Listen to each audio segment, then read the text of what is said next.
This is another approach for solving the absolute value inequalities. And you see in this one, the absolute value has already been isolated, and the 7 is our distance number.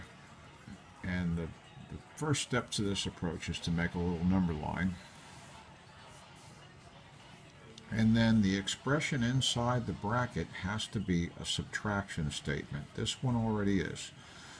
When you look at what's being subtracted, it's a positive 5. Put a positive 5 on the number line. Then using your distance number, you travel that distance in both directions. So if we start at 5 and go 7 to the right, that's 12. And if we go 7 to the left, that would take us down to -2. Okay? Now remember that when it's an absolute value less than or equal to, we're going to get this kind of solution. And the only thing we haven't addressed is the number 2 multiplying the x. Well, here's what we do with that. If we just divide everything by 2, here's your solution.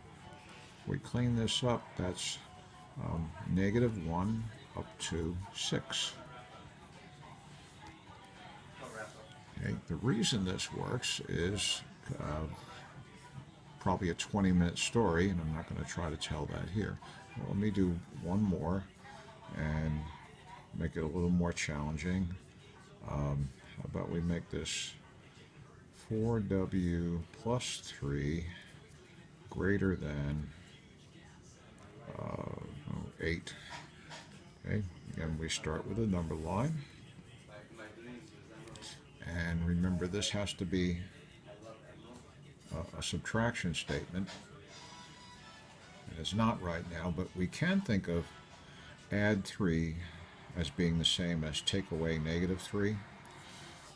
So -3 will be our little locator point on the number line. And now the distance number 8, if we go 8 to the right, we get up to positive 5. If we go 8 to the left, that's -11.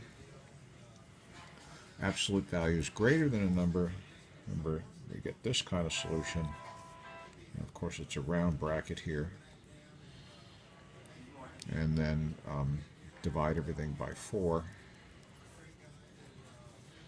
And here's our solution from -infinity up to and not including -11/4 union with round bracket 5/4 to positive infinity. Would have loved to have done this in the lecture, but of course we just don't have that much time in there. Hope this is of some help. Bye-bye.